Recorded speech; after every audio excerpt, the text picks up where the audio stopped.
একটা দেশে আপনি আজকে ভিসা পান নাই, কিন্তু আবার 1 বছর পরে আপনি কিছু চেঞ্জেস করে এনে আবার দাঁড়াবেন, আপনাকে ভিসা দিয়ে দেবে। কখনোই কারো সাপোর্ট নেওয়ার চিন্তা করবেন না। যতটুকু আছে ততটুকু দিয়েই আপনি অ্যাপ্লাই করেন, যাতে আপনার প্রোফাইলটা অ্যাটলিস্ট নষ্ট না হয়। এতে আসলে আপনার ভিসাটা হবেও না, প্লাস আপনার প্রোফাইলটা ওই কান্ট্রিতে নষ্ট হবে। আসসালামু আলাইকুম, আমি আরিফ খান, ইউরোপিয়ান ট্যুরস ভ্যাকেশন থেকে আপনাদের স্বাগতম। সবাই কেমন আছেন? আজকে কথা বলবো আমাদের first world visa, tourist visa করার ক্ষেত্রে খুব গুরুত্বপূর্ণ একটা টপিক। সেটা হলো, আমরা অনেকেই কানাডার ভিসা করি, অস্ট্রেলিয়ার ভিসা করি, বা আমেরিকার ভিসা করি, বা ইউকের ভিসা করি, বা স্যানজেন যে কোনো কান্ট্রির ভিসা করতে চাই বা করব প্ল্যানিংয়ে আছে। তো তাদের জন্য খুব ইম্পর্টেন্ট এই বিষয়টা। দেখেন, একটা ফার্স্ট ওয়ার্ল্ড ভিসা করার ক্ষেত্রে কখনো মিস ইনফরমেশন দেওয়া যাবে না। আমরা অনেক কল পাই, আমাদের অনেক মেসেজ আসে যে আমার 3-4টা দেশ ঘোরা আছে, কিন্তু আমার ব্যাংক স্টেটমেন্ট সাপোর্ট আপনারা দিবেন কিনা, বা দিয়ে ভিসাটা করে দিতে পারবেন কিনা। তো আমি তাদের জন্য মানে একেবারে ফিক্সড একটা কথা হলো, কখনোই ব্যাংক স্টেটমেন্ট সাপোর্ট দিয়ে আপনার ভিসা করা কখনোই সম্ভব না। কেননা দেখেন, একটা ফার্স্ট ওয়ার্ল্ড ভিসা তখনই আপনাদেরকে দিবে যখন আপনি তার সব রিকোয়ারমেন্ট ফুলফিল করতে পারবেন। এখন একটা ভিসা করতে গেলে কি লাগে? একটা ভালো হেলদি ব্যাংক স্টেটমেন্ট লাগে, আপনার অকুপেশন ওয়াইজ ডকুমেন্ট লাগে, লাইক দ্যাট আপনি যদি একটা বিজনেসম্যান হন তাহলে আপনার ট্রেড লাইসেন্স লাগবে, প্যাড লাগবে, আপনার ভিজিটিং কার্ড লাগবে। এরপরে হলো আপনার ইনকামের উপর ইনকাম ট্যাক্স পে করেন কিনা সেটা শো করতে হবে, কত টাকা ট্যাক্স দেন সেটা শো করতে হয়। এইরকম অনেক কিছু গুরুত্বপূর্ণ ইনফরমেশন লাগে, এবং অনেক অনেক কান্ট্রিতে আপনার ফ্যামিলি ইনফরমেশনটা পর্যন্ত প্রয়োজন হয়। যেমন হলো অস্ট্রেলিয়ার ক্ষেত্রে আপনার ভাই বোন, মা বাবা কে কোথায় থাকে, তাদের এর অ্যাড্রেস সহ কে কি করে সবকিছুই ইনফরমেশন প্রোভাইড করতে হয়। তো এখানে আসলে আমি আপনাকে কি রকমের সাপোর্ট দিব?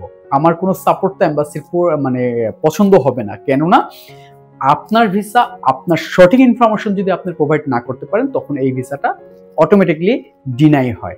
তো আমরা কোনো ব্যক্তির ভিসার জন্য সাপোর্ট দিতে পারে না, এটা একেবারে ন্যাচারালি ট্রু।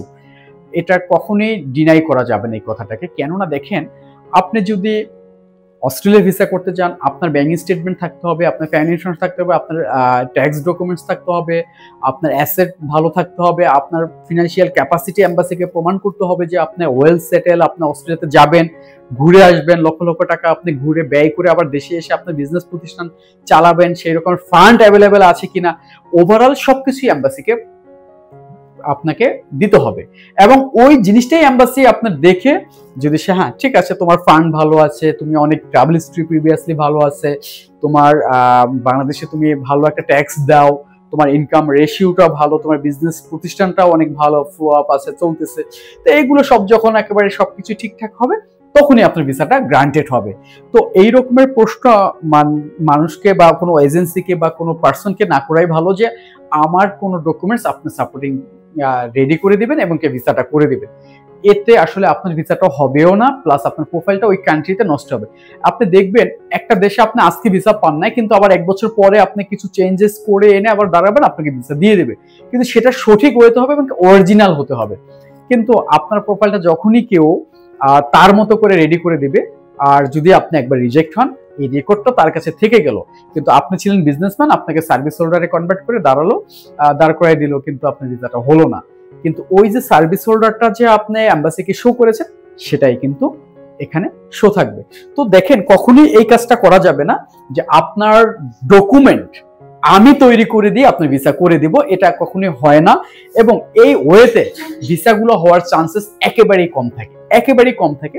তো আপনারা সবসময় অলওয়েজ ট্রাই করবেন যে আপনার প্রোফাইলটা আপনার যোগ্যতা ওয়াইজি তৈরি করার, এবং কি সেটা যে লেভেলের আছে সে লেভেলই হোক। ধরেন আপনার এখন ট্রাভেল হিস্ট্রি উইক আছে, কোনো সমস্যা নেই, আপনি আস্তে আস্তে ট্রাভেল হিস্ট্রি আপগ্রেড করেন, দেন আপনি অ্যাপ্লাই করেন। অথবা ধরেন আপনি ট্যাক্স দিয়েছেন কিন্তু কম দিয়েছেন, বা 1 বছর দিচ্ছেন, অনেকে বলে 3 বছরের ট্যাক্স রিটার্ন দিতে হবে, ঠিক আছে, আপনি আরেকটা বছর ওয়েট করে অ্যাটলিস্ট 2 ইয়ার্স ট্যাক্স রিটার্নটা আপনি সাবমিট করেন, এবং কি ভালো একটা ইনকাম দেখান। এরপর আপনার ফিক্সড ডিপোজিট নাই, আপনার ভালো একটা ফিক্সড ডিপোজিট করেন, আপনার অ্যাসেট যেগুলো আছে সেগুলোকে অর্গানাইজ করে সেটা একটা ভ্যালুয়েশন করে দেন এম্বাসিতে সাবমিট করেন। সেক্ষেত্রে ভিসাটা পাওয়ার চান্সেসটা বেড়ে যায়। তো সবসময় মনে রাখবেন, ফার্স্ট ওয়ার্ল্ডের ভিসার ক্ষেত্রে কখনোই কারো সাপোর্ট নেওয়ার চিন্তা করবেন না। যতটুকু আছে ততটুকু দিয়েই আপনি অ্যাপ্লাই করেন, যাতে আপনার প্রোফাইলটা অ্যাটলিস্ট নষ্ট না হয়।